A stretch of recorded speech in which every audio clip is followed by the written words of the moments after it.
오늘 우리에게 주신 하나님의 말씀 디모데전서 1장 1절에서 8절 11절까지 말씀 11절 말씀입니다. 오늘 우리에게 주신 말씀을 교독합니다. 우리 구주 하나님과 우리의 소망이신 그리스도 예수의 명령을 따라 그리스도 예수의 사도된 바울은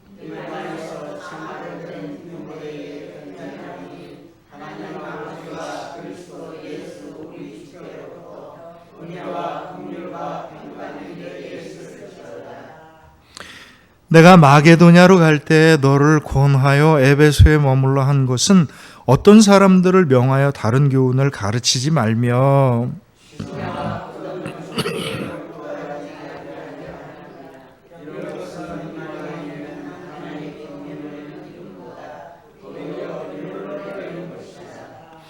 이 교훈의 목적은 청결한 마음과 선한 양심과 거짓이 없는 믿음에서 나오는 사랑이거늘 율법의 선생이 되려 하나 자기가 말하는 것이나 자기가 확증하는 것도 깨닫지 못하는도다.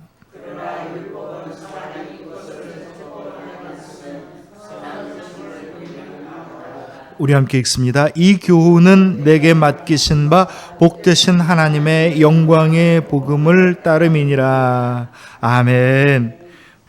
우리를 새롭게 하시는 하나님의 은혜와 평강이 오늘 이 자리에 모이는 여러분들과 여러분들의 가정을 위해, 그리고 우리 생명나무 모든 공동체 가정들을 위해 이제 영원토록 함께 하시기를 주님의 이름으로 축원합니다. 네. 오늘 우리가 읽은 디모데 전서, 그리고 앞으로 이제 우리가 계속해서 봐야 할 디모데 후서는요, 사도 바울이 그의 제자인 디모데에게 보내는 편지입니다. 상당히 개인적인 내용들이 좀 많이 들어가 있어요. 그런데 이 내용이 뭐냐면, 이제 스승의 입장으로, 신앙의 선배의 입장으로, 또는 사도로서 그의 제자에게 당부하는 이야기들이 되게 많이 들어 있습니다. 그런데 그 이야기가 오늘 성경이 되어서 오늘까지 읽혀지는 이유가 뭘까? 오늘 우리도요, 이 당부의 말씀을 들어야 된다는 얘기인 겁니다. 이 오늘 편지의 내용이 우리에게 참 유익한 이유는 뭐냐면, 디모데는 사실 사도 바울처럼 소위 그 속된 말로 맨 땅에 헤딩하면서 한 게 아니라 선배가 이루는 터전 위에서 자기 일을 한 겁니다. 그러니까 뭔가 신앙의 선배가 먼저 있었고 그 뒤에 뒤따라서 자기가 그 안에서 하는 일들을 했기 때문에 처음에 읽어놓은 사람과 디모데가 하는 목회가 상황이 조금 달라집니다. 처음에는 뭐든지 새롭게 만드는 것이었지만 디모데 시대 때 가면은요, 교회가 이런저런 문제로 영적인 그 갈등들이 생겨나고 그걸 풀어야 될 막중한 과제들이 생겨난 거죠. 사실 이 디모데 오늘 말씀을 제가 준비하면서 그동안 우리가 큐티 시간에 했었던 성경 말씀들이 새록새록 떠오릅니다. 꽤 기나긴 시간 동안 우리가 열왕기 상하를 했었고요. 지금 이제 역대상을 지금 제가 해나가고 있는 중에 있습니다.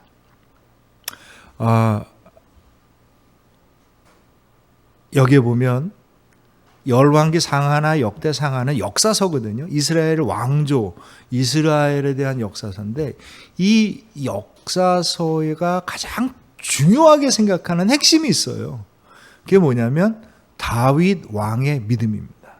그리고 그 다윗 왕의 믿음의 결실을 뭐라고 보는 거냐면 예루살렘 성전이라고 보는 거예요. 왜 그러냐면 다윗 왕 이전 시대의 사사 시대에서는요, 사람들이 다 각각 자기 소견대로 행하더라. 이게 사사기의 결론입니다. 무슨 얘기냐면 자기가 하고 싶은 대로 믿은 겁니다. 이게 문제예요. 근데 다윗 왕 때 온전한 믿음을 세워서 예루살렘 성전을 만들고 오로지 하나님의 말씀을 따라 살아야 된다라고 하는 신앙을 세웠기 때문에 이스라엘 역사서 열왕기 상하와 역대 상하의 핵심은 다윗 왕의 믿음과 예루살렘 성전에 집중되어져 있습니다. 그리고 실질적으로 그 다윗 왕의 가장 모범적이었던 다윗 왕의 시대와 예루살렘 성전이 지어졌던 솔로몬 시대가 이스라엘이 가장 강한 나라였고 가장 많은 축복을 받은 나라였음을 역사서에서 기록을 하고 있습니다. 다윗 왕의 믿음은 믿음인데 재밌는 건 솔로몬 왕입니다. 솔로몬 왕이요, 어떤 이치에 있냐면 다윗 왕은 믿음의 기초를 만들어 가지고 나라를 단단하게 세우도록 온통 고생을 했고요. 솔로몬 왕은 그 기반 위에 이스라엘의 영광을 세운 사람입니다. 그러니까 유업을 잘 이어받았으면 좋겠는데 솔로몬 통치 기간이 40년인데 그 중에 한 절반 정도는 예루살렘을 성전을 세우고 하나님 말씀을 잘 듣다가 나머지 반쪽 시간에 이걸 다 까먹고 나라를 홀랑망하게 하는 원인이 됩니다. 사실 솔로몬 시대가 누렸던 번영은요, 이스라엘 사람들이 꿈처럼 기대하던 영광의 시대입니다. 이 영광의 시대를 기대하던 사람들의 영광이 실질적으로 예수님 시대 유대인에게도 남아 있어 갖고 우리에게는 다윗 왕 같은 왕을 주시고 솔로몬의 왕 때와 같은 영광을 주옵소서, 이게 이스라엘 사람들의 기도였던 거예요. 열왕기 상하와 역대 상하에 보면 이것에 대한 이스라엘 사람들의 열망이 아주 잘 드러나 있습니다. 그런데 솔로몬은요, 다윗 왕의 유업을 잘 이어받다가 삐딱하고 삐뚤어집니다. 솔로몬 왕이 크게 실수한 게 두 가지가 있는데, 하나는 뭐냐면 우상 숭배를 허용한 겁니다. 자기 아내들이 굉장히 많았거든요. 이방에서 온 여자들이 우상 숭배하도록 놔둔 겁니다.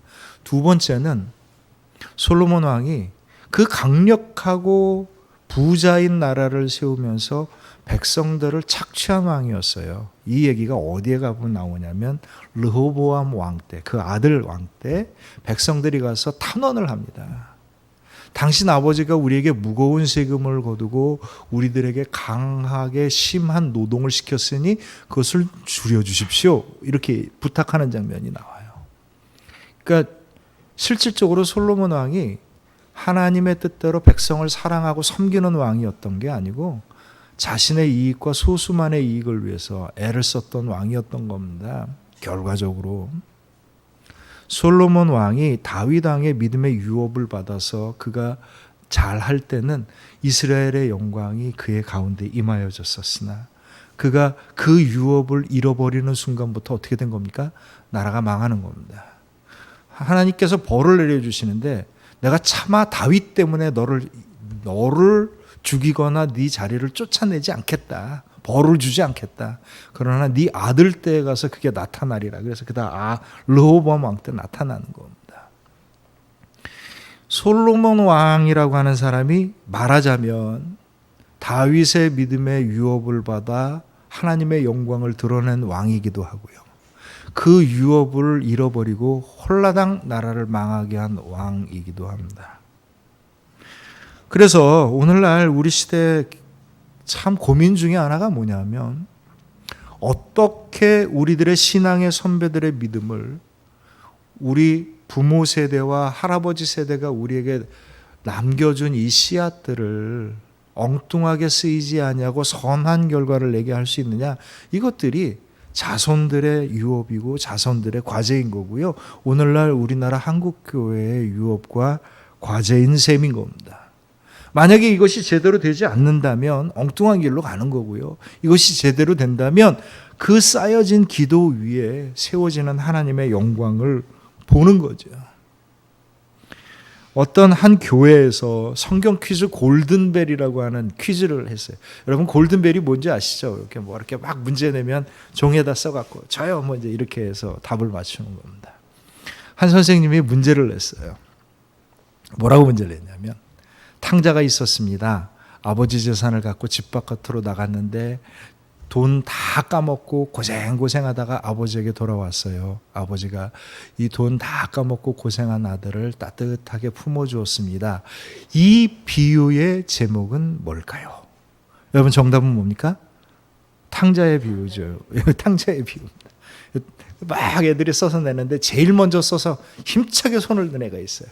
거기에 뭐라고 써 있는지 아십니까? 집 나가면 개고생 이렇게 써있는 그 이야기가 똑같이 들려도 성경의 말씀 속에서 그 은혜로 듣지 아니하고 세상 이야기로 들으면 이건 집 나가면 개고생 이야기인 거죠.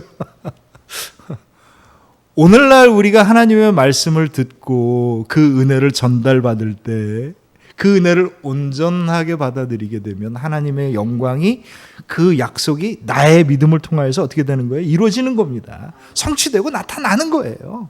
그런데 그 말씀이 세상 이야기하고 쑥 섞여갖고 엉뚱한 이야기로 나에게 들리면 하나님의 말씀이 내 입술에 고백하는 하나님과 예수님의 이야기가 엉뚱한 이야기가 되는 겁니다. 한국교회가 복음에 전래진 지 150년 정도를 향하여서 지금 힘차게 나아가고 있습니다. 그런데 그 어느 때보다도 우리가 위기의 시대를 맞아요. 솔직히 말하면요, 일제시대 때 한국교회 교인은요, 그렇게 많지 않았습니다. 인구의 10%도 안 됐어요. 그런데 그 우리나라가 일본이라고 하는 거대한 제국주의에 맞서서 여러 가지 분야에서 정말 신앙을 지켜나가면서 싸울 수 있었던 힘이 한국교회에게 있었습니다. 오늘날 우리가 인구의 25%를 차지한다고 자부하고 있지만 옛날 10%도 안 됐을 때보다도 훨씬 더 큰 영향을 미치지 못하는 정도뿐만 아니라 교회 자체의 위기를 맞고 있습니다. 그 이유가 뭐냐? 저는 신앙의 유업을 잘못 받았기 때문이라고 생각을 합니다. 오늘날 그런 의미에서 이 디모데 전후서는 우리가 어떻게 복음의 말씀에 순종하며 유업을 온전히 받아들여야 될지에 대한 좋은 가르침이기도 하고 우리들에 대한 하나님의 인도하심이라고 생각을 하고 제가 오늘 이 말씀의 은혜를 나누고자 합니다. 1절, 2절을 보면 사도 바울이 뭐라고 얘기하냐면 우리 구주 하나님과 우리의 소망이신 예수 그리스도의 명령을 따라 그리스도 예수의 사도된 바울은 믿음 안에서 참 아들 된 디모데에게 편지하노니 하나님 아버지와 그리스도 예수 우리 주께로부터 은혜와 긍휼과 평강이 내게 있을지어다. 아멘. 아주 간단한 인사말이고요. 이 인사말은 어느 편지든지 맨 앞에 나오는 말입니다. 통상적으로는 뭐라고 나오냐면 이렇게 나옵니다. 하나님의 뜻에 따라 그리스도 예수의 사도된 나 바울은 너에게 편지하노니 너희에게 하나님의 은혜와 평강이 있을지어다. 이렇게 인사를 합니다. 오늘 재밌는 거는요, 하나님의 뜻을 따라 사도된 바울이라고 하는 대목이 아니고요. 오늘은 뭐라고 얘기하냐면 그리스도 예수의 명령에 따라 사도된 나 바울은 이렇게 고백을 합니다.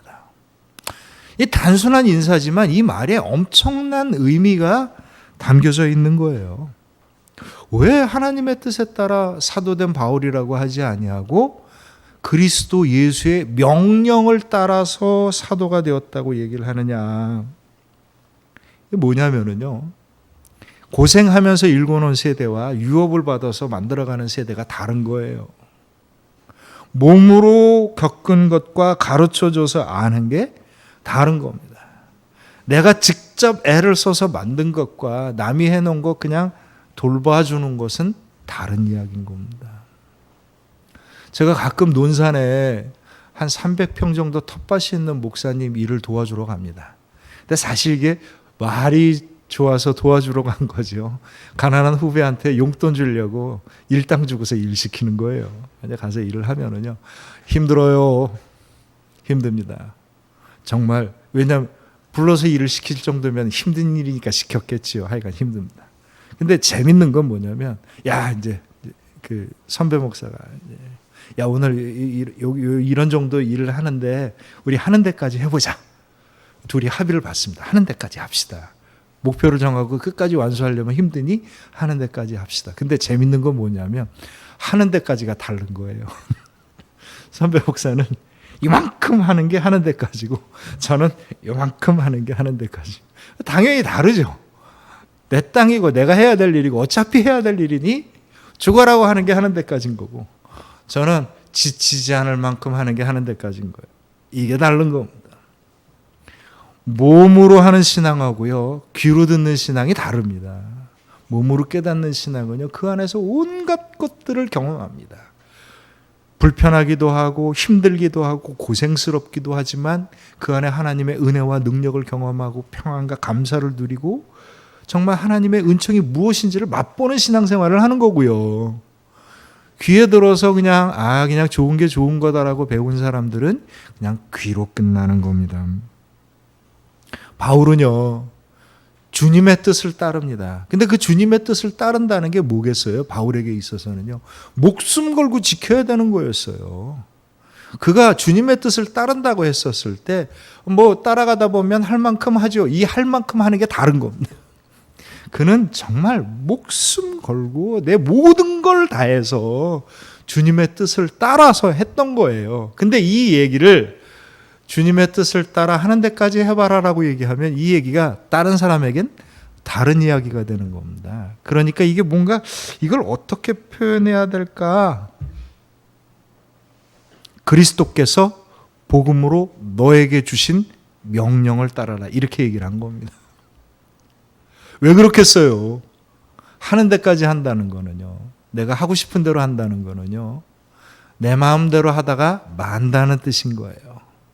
내 마음대로 하다 만다는 거죠.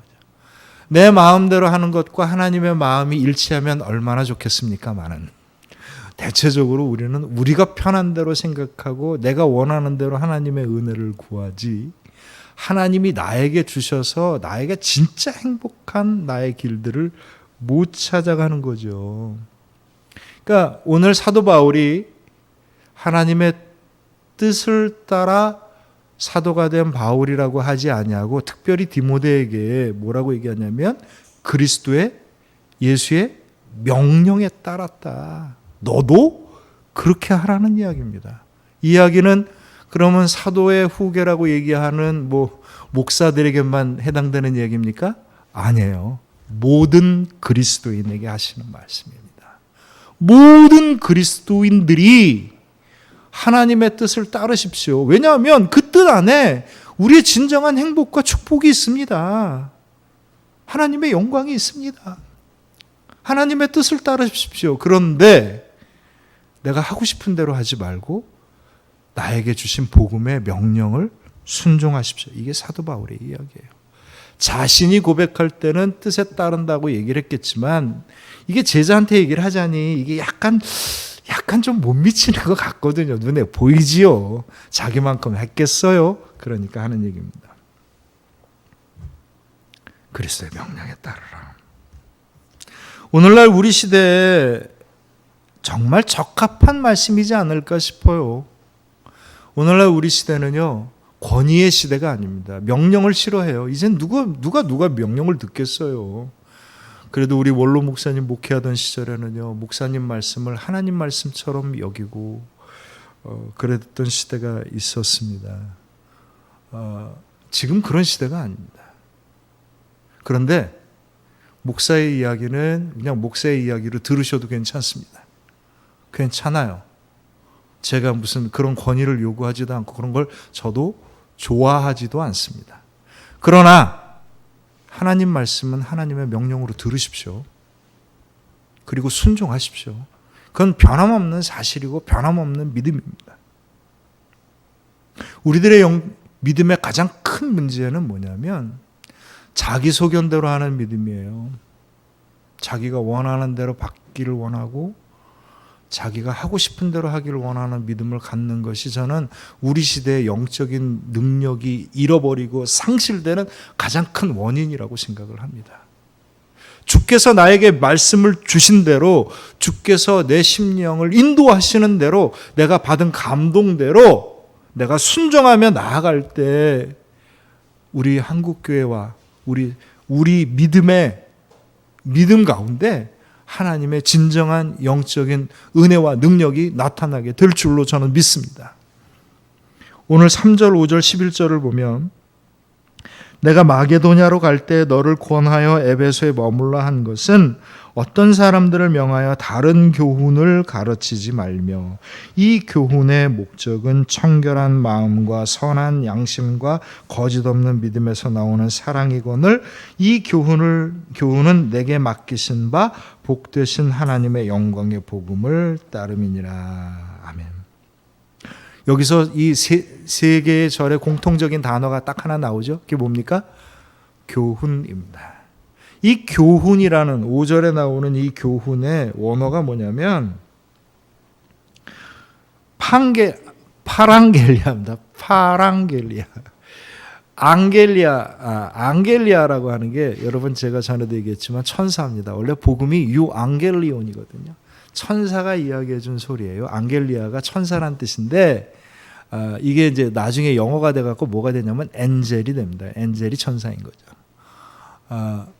파랑겔리아, 천사가 해준 명령입니다. 권위 있는 이야기예요. 이 교훈, 그러니까 사도 바울이 디모데에게 특별히 복음이라고 하는 표현을 하는 것보다 뭐라고 표현하냐면 교훈, 권위 있는 명령. 이 교훈하니까 왠지 그냥 덕스러운 가르침 정도로 생각하기가 쉬운데 원어 뜻은 그게 아닙니다. 권위 있어 갖고 내가 반드시 따라야만 하는 명령을 뜻하는 거예요. 이게 명령이라고 번역되지 않고 교훈이라고 번역되면서 왠지 마음에 닿으면 해도 되고 그냥 걸리면 안 해도 되는 것 정도의 이야기가 돼버린 것 같은데 원래 그런 뜻이 아닙니다. 주님께서 우리에게 주신 명령이에요. 이게 곧 뭡니까? 복음입니다. 온전한 복음을 따라 다른 가르침에 헷갈리지 아니하게 하여라, 이 이야기인데 우리가 오늘 주목해서 볼 건 5절 말씀입니다. 이 교훈의 목적은 청결한 마음과 선한 양심과 거짓이 없는 믿음에서 나온 사랑이거늘. 주님께서 우리에게 주신 복음의 핵심을 영접하는 세 가지가 있어요. 그 세 가지가 뭡니까? 첫 번째는 청결한 마음, 둘째는 뭡니까? 선한 양심, 셋째가 뭡니까? 거짓 없는 믿음. 이 세 가지예요. 이것을 다 마음속에 있는 이야기라고 생각하시기 때문에 제가 조금 풀어서 이야기를 하면 깨끗한 마음을 가지십시오.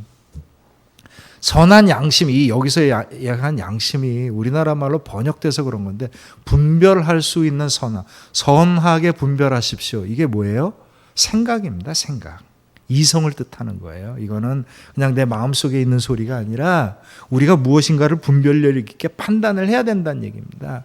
거짓 없는 믿음이라는 게 뭐예요? 마음을 속인다는 거는 깨끗한 마음하고 이미 똑같잖아요. 여기서 얘기하는 거짓 없는 믿음은 뭐냐면 내가 한 말을 바꾸지 아니하는 내 삶의 실천을 뜻하는 겁니다. 그러니까 우리가 주님을 섬길 때 어떻게 섬겨요? 마음을 다하고 생각을 다하고 힘을 다하여 영을 다하고 혼을 다하고 육을 다하여 섬겨라. 이 얘기와 똑같은 이야기인 겁니다. 내 마음이 깨끗하여지고 선한 생각을 따라 늘 한결같은 정성의 실천의 삶을 살아가는 무엇이거늘? 사랑이거늘. 이것이 복음의 핵심입니다. 그럼 이 복음의 핵심 가운데 오늘 우리가 그 복음을 따라서 그 복음의 은혜와 능력 가운데 나타나는 길이 뭐겠어요? 깨끗한 마음입니다. 의심하지 아니하고 순전하게 받아들일 수 있는 마음이에요. 이 마음이 없이는요, 하나님의 말씀이 하나님의 말씀으로 들리지 아니하고 내가 좋은 것만 가려서 듣는 말씀이 되는 겁니다. 깨끗한 말씀, 영혼이 되어야 주님께서 주신 말씀이 주님의 말씀으로 들리는 겁니다. 두 번째는 뭡니까? 선한 양심입니다. 착한 마음을 가지고 분별하라는 거죠. 미국의 작가였던 데오드루 파커라는 사람이 자기 4살 때 기억을 사람들에게 나눠줍니다. 자기가 4살 때 길을 가는데 집 앞에 아주 조그마한 거북이를 봤대요. 근데 마음속에 거북이 등딱지를 딱 보고서 이 돌로 거북이 등딱지를 갖다 깨뜨려 버리고 싶은 생각이 막 욕심이 확 나더라는 겁니다. 그래갖고 그냥 그 어린아이가 거북이 조그마한 거북이를 깰 수 있는 돌을 딱 들어서 내리치려고 하는데 누군가의 소리를 들은 거예요. 바꿔야! 그러면 안 돼! 이 소리를 들은 거예요. 이 아이가 깜짝 놀라서 돌덩이를 내려놓고 겁이 나갖고 막 달려가서 엄마 품에 꼭 안겨갖고 이 얘기를 하는 겁니다. 엄마 막 이랬는데 누가 나한테 그런 얘기를 한 거예요. 파커야, 그럼 안 돼! 라는 얘기를 한 거예요. 그랬더니 엄마가 그 놀란 아이를 막 웃으면서 토닥거리면서 아이야, 그게 있잖아. 양심의 소리란다. 너의 안에는 두 가지가 있단다. 하나는 뭐냐면 네 욕심대로 하고 싶은 네가 있고, 하나님이 너에게 주신 선한 너희가 있단다. 그런데 우리는 보통 세상을 살아갈 때 우리의 욕심대로 살아가지만 어느 때 하나님이 나에게 선한 마음을 주신 그 마음의 소리가 나한테 이야기하는 이야기를 잘 들을 수 있어야 내가 좋은 사람과 훌륭한 사람이 될 수 있단다. 이게 파커라는 아이가 4살 때 엄마가 해준 이야기예요.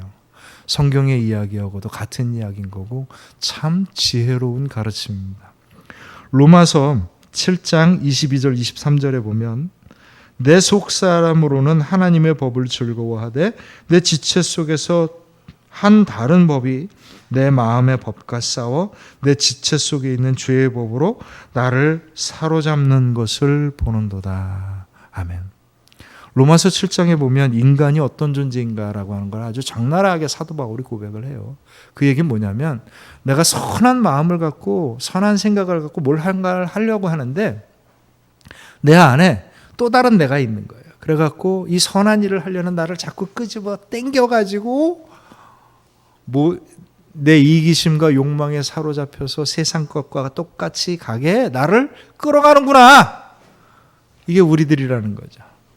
선한 양심을 가지라는 건 뭐냐면요. 깨끗한 마음은 하나님이 우리에게 주신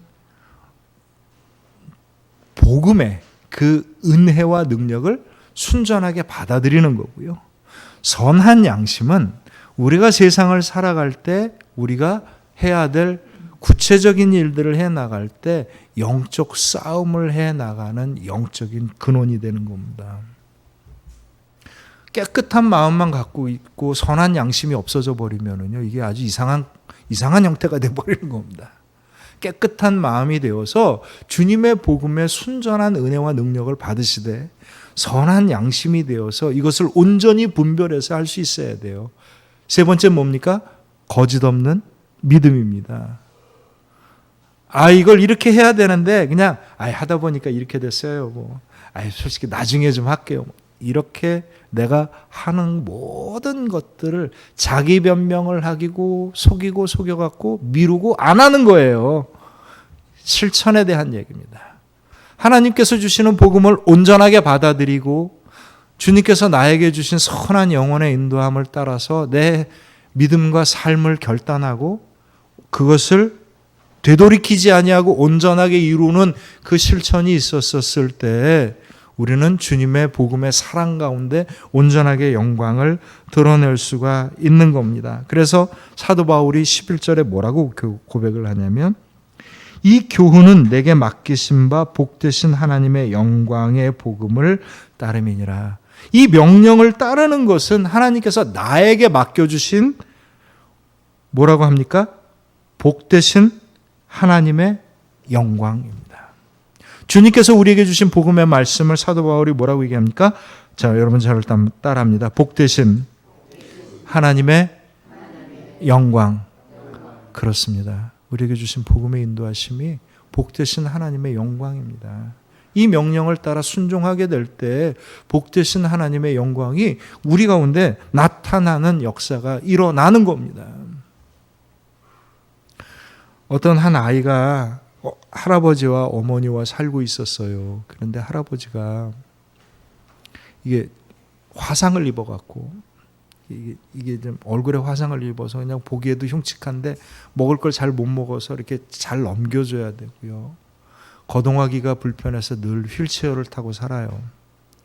이제 아무래도 이런저런 일을 하다 보니까 할아버지한테 이렇게 막 식사하는 거 옆에서 잔심부름하고 도와주는 거 이게 다 소년의 몫이니까 꼬마가 얼마나 괴롭겠습니까? 하루는 막 엄마한테 화를 내면서 난 정말 딴 데 가서 살자고, 할아버지랑 같이 살기 쉽지 않다고 했더니 그 엄마가 아이한테 한 얘기입니다. 옛날에 우리 집에서 불이 났었단다. 근데 집안에 너 혼자 있었는데 할아버지가 그 불에 들어가서 너를 구해서 너는 지금 아주 온전하지만 그 화재 때 너를 구하느라고 할아버지가 저렇게 몸이 불편을 하시단다. 그 얘기를 한 겁니다. 이 꼬마가 다시는 불평하지 않냐고 늘 감사한 마음으로 할아버지를 돌보는 겁니다. 예수 그리스도께서 우리를 위해서 십자가를 지셨다는 게 뭡니까? 그런 거예요. 우리가 당해야 될 것들을 주님께서 당하시고요. 그 값으로 우리를 온전하게 하신 겁니다.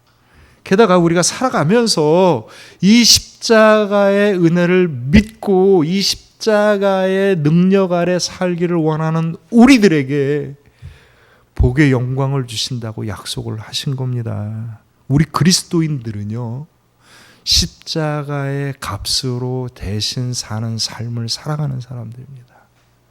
그래서 이전 삶을 버리고 주님이 주신 새로운 삶을 살아갑니다. 그냥 뭐 하고 싶을 때 하고 말고 싶을 때 마는 게 아니라요, 주님의 명령을 따라 순종하는 믿음으로 살아가는 겁니다. 그러니 사도 바울이 그의 사랑하는 제자였던 디모데에게 그 선하고 착한 디모데가 열심을 다하나 아버지와 같은 스승된 마음으로 어디 그렇겠어요? 디모데야, 주의 말씀을 명령으로 삼고 따라라. 내가 깨끗한 마음으로 주께서 주시는 것을 온전히 받고 선한 양심과 분별력으로 잘 판단하여서 이것저것 변명과 핑계를 대지 않은 믿음의 실천으로 주님의 사랑에게 나아간다면 복의 영광이 이 가운데 있으리라. 이게 사도 바울이 그의 사랑하는 제자였던 디모데에게 했던 이야기고, 오늘 하나님께서 이 시대를 살아가는 우리들에게 주신 말씀입니다. 사랑하는 성도 여러분, 주님께서 우리를 복되게 하시기 위해서 큰 은총을 이미 베푸셨고 베푸시고 있는 중이고 앞으로 그 열매를 거두실 줄로 믿습니다. 주의 복음의 길을 따라 나에게 주신 복음의 명령에 순종하여서 복의 영광에 이르는 저와 여러분들의 복된 믿음이 되시길 주님의 이름으로 축원합니다. 우리 함께 기도합니다. 이 시간 기도할 때 오늘 우리들의 믿음을 다시 한번 결단하면서 우리가 준비한 예물을 드리는 시간을 갖겠습니다.